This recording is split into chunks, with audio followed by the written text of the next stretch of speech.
Hola, de lo que vamos a tratar en este capítulo es de las funciones reguladoras del genoma. Pero del mismo modo que una lista de piezas de un reloj no nos explica cómo es el funcionamiento del mismo, la secuencia completa del genoma no nos reveló la manera en que el genoma dirige la actividad cotidiana de nuestras células. Los recientes progresos son resultado de descubrimientos que se llevaron a cabo durante la década del 80, antes de que se publicara el genoma, y que por aquel entonces se sabía que los cromosomas se condensaban durante la división celular. También se había observado una estructura mucho más relajada de los cromosomas cuando las células estaban desarrollando sus funciones fisiológicas normales. Entonces se aceptaba la idea de que las células que no se estaban dividiendo, los cromosomas se mezclaban igual que si fueran un plato de fideos amontonados. Pero mediante técnicas de pintado de cromosomas, hoy se descubrió que cada cromosoma ocupa un espacio discreto y separado de los demás en el núcleo. Gracias a este descubrimiento, sabemos que cada cromosoma tiende a ocupar una posición concreta, al costado, al centro, y esa posición concreta va a depender del tipo de célula de que se trate. Ya que, por ejemplo, en una célula muscular, el cromosoma 18 se va a encontrar en la periferia, mientras que en una célula endocrina se va a encontrar en el interior. Entonces, según la oposición que el cromosoma ocupe, sus genes se van a expresar o se van a silenciar. Si los genes están silenciados, se ubican en general en la periferia, pegada al núcleo, pegada a la membrana del núcleo. Mientras que si los genes activos se ubican en la región cercana al centrómero celular. En los núcleos de las células se encuentran los cromosomas, en los cromosomas se encuentra el ADN y en ese ADN se van a encontrar codificados los genes. Los genes son copiados para producir otra molécula mediante un mecanismo denominado transcripción. Entonces, cuando un gen se transcribe, se produce una molécula que se llama ARN mensajero inmaduro. Ese ARN mensajero inmaduro va a ser procesado y luego va a ser leído por la maquinaria del núcleo celular para fabricar con estas instrucciones que tiene el ARN una proteína. Y la proteína va a ser el producto final y es la que se encarga de cumplir las funciones en nuestra célula y en nuestro organismo. Las proteínas son los trabajadores, se encargan de la estructura de nuestro cuerpo, se encargan de las funciones biológicas, actuando como catalizadores metabólicos, como receptores de membrana, como poros y canales. También son sustancias tóxicas, sustancias defensivas, transportadores de oxígenos como la hemoglobina. En definitiva, las proteínas vendrían a ser como los trabajadores de la célula y del organismo en general. Entonces, un gen en realidad va a estar constituido, si vamos a la estructura específicamente del gen, por unas secuencias que se llaman exones y unas secuencias que se llaman intrones. Los intrones y los exones están intercalados y cuando se copian los dos elementos. Se copian tanto los intrones como los exones. Pero antes de que se produzca el ARN mensajero inmaduro, que se va a procesar para formar uno maduro y a su vez una proteína, ese ARN mensajero inmaduro va a eliminar las partes que se llaman intrones o que se corresponden con los intrones. Los va a tirar a la basura, para decirlo de alguna forma, y solo se va a quedar con los exones. La eliminación de los intrones lo que hace es que una vez que estos se eliminan, los exones se pegan entre sí. El proceso a través del cual se eliminan los intrones y se pegan los exones se llama splicing, que en castellano significa corte y empalme. Entonces vemos que estas modificaciones fabrican un ARN mensajero maduro que va a ser mucho más pequeño que el inmaduro. ¿Por qué? Porque el inmaduro tenía la secuencia de los exones más los intrones, mientras que el maduro va a tener solo a los exones. Así, entonces, ese mensajero inmaduro que va a surgir en la primera etapa, la transcripción, va a ser acortado mediante los mecanismos de splicing. Este mecanismo de splicing se puede considerar como el primer hallazgo de un mecanismo epigenético, y vamos a ver por qué. Hasta los años 80 se pensaba que cada gen era responsable de fabricar una proteína. O sea, el gen va a fabricar una proteína, va a tener las instrucciones para fabricar una proteína. Pero se descubrió que un gen es capaz de fabricar muchas proteínas.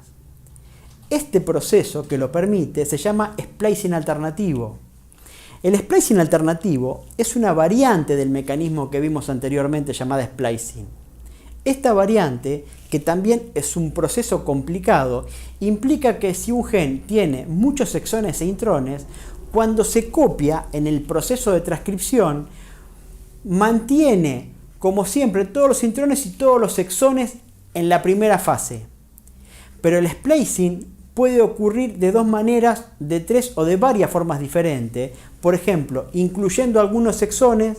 En este caso del ejemplo vamos a ver que se incluye el exón que está en el medio o excluyéndolo. Por este mecanismo se van a fabricar proteínas diferentes.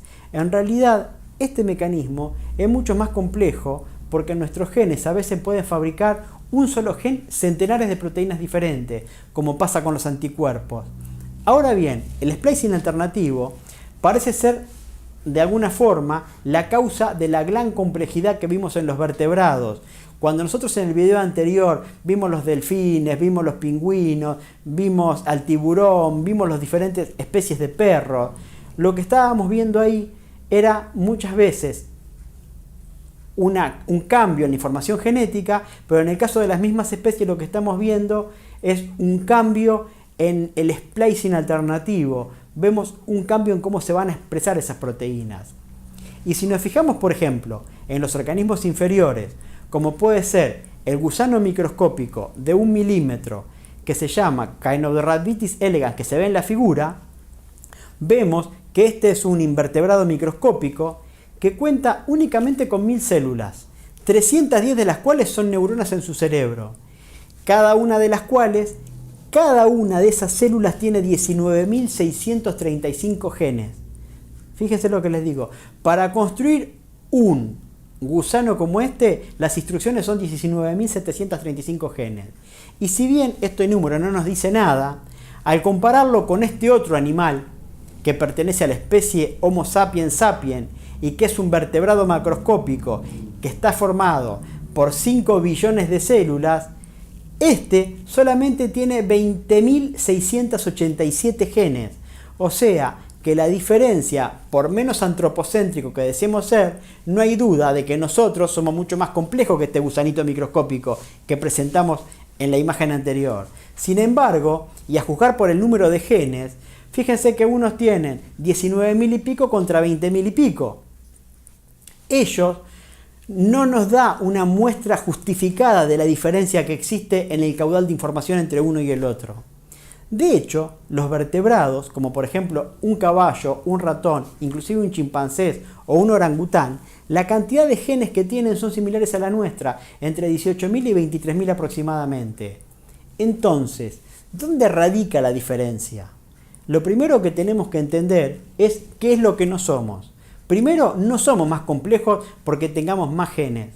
Y segundo, si bien 19.735 es equivalente a 20.687, porque están aparte hasta en el mismo orden de magnitud, este gusano, con sus 19.700 genes, puede fabricar aproximadamente solo 25.000 proteínas, mientras que nosotros, con nuestros 20.600 genes, podemos fabricar más de 100.000 proteínas, porque el 80% de nuestros genes es capaz de ser modelado por el splicing alternativo para producir más de una proteína.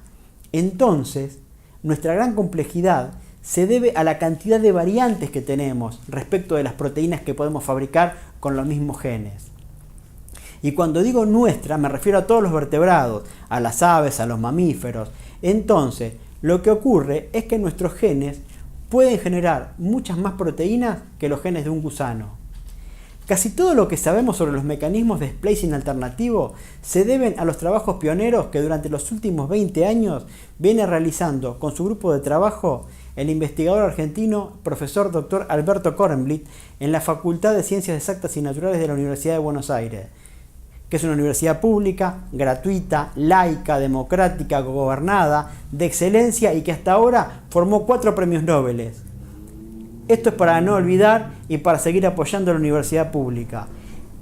Este mecanismo que el Dr. Kornblit descubrió es la piedra angular de los mecanismos epigenéticos y es algo sumamente extraordinario, ya que debiera llamarnos la atención porque el splicing alternativo se va a relacionar en gran parte con nuestras experiencias cotidianas y nuestra interacción con el ambiente. Fíjense cómo este mecanismo se relaciona con el ambiente. Cómo se regula el splicing alternativo fue descubierto por el equipo de Alberto. Lo que ellos descubrieron es que la enzima que produce la transcripción del ADN para producir ese ARN mensajero inmaduro, que es la RNA polimerasa 2, también conocida como POL2, puede tener diferentes velocidades de copiado.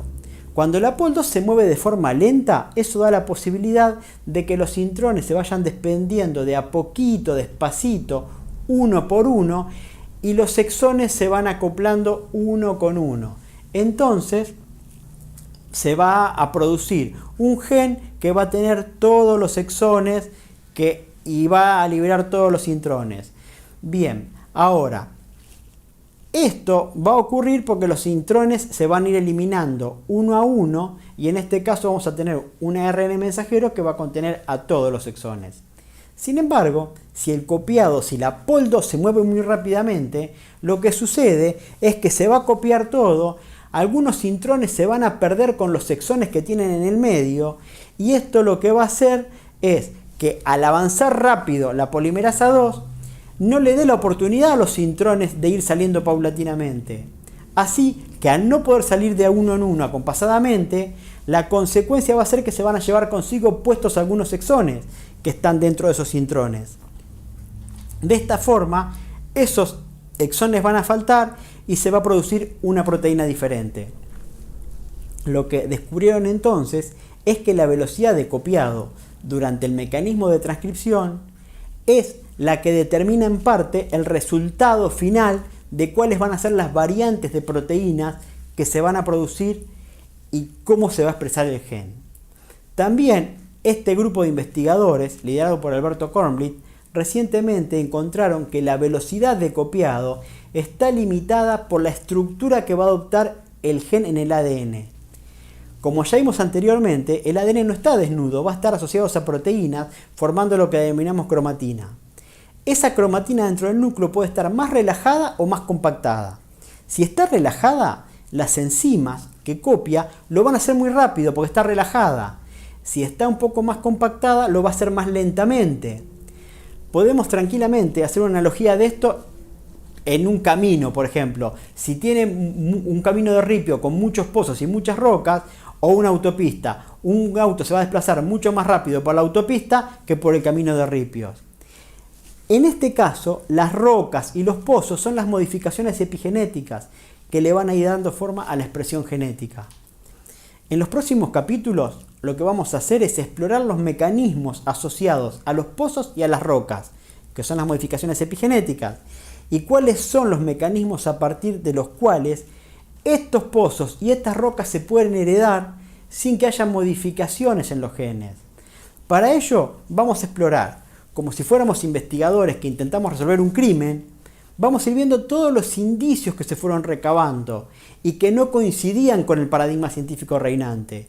Entonces, todas esas pequeñas causas disruptivas, cosas que no encajaban en el rompecabezas, la aparición de nuevas especies en tiempos geológicos cortos, efectos farmacológicos paradójicos, comportamientos que no esperábamos, efectos placebos, y a partir de todas estas cosas que no encajaban, sumadas a los trabajos de biología molecular, de fisiología del comportamiento y de farmacología que se fueron uno tras uno acoplando, vamos a ver que esta luz empieza a ingresar y vamos a empezar a conocer estos mecanismos. Hoy, con esta nueva luz, se nos abre un panorama realmente excitante que nos permite mirarnos a nosotros mismos y a los demás bajo una nueva perspectiva. Entonces, bajo esta nueva luz se despejan conceptos erróneos, arraigados por décadas, que de alguna forma van a ir transformando nuestros puntos de vista sobre la salud, sobre la enfermedad, sobre la prevención y sobre la terapéutica. y vamos a desarrollar nuevos conceptos que tienen que ver con la aparición de la enfermedad y cómo combatirla. Bueno, muchas gracias, los espero en el próximo capítulo.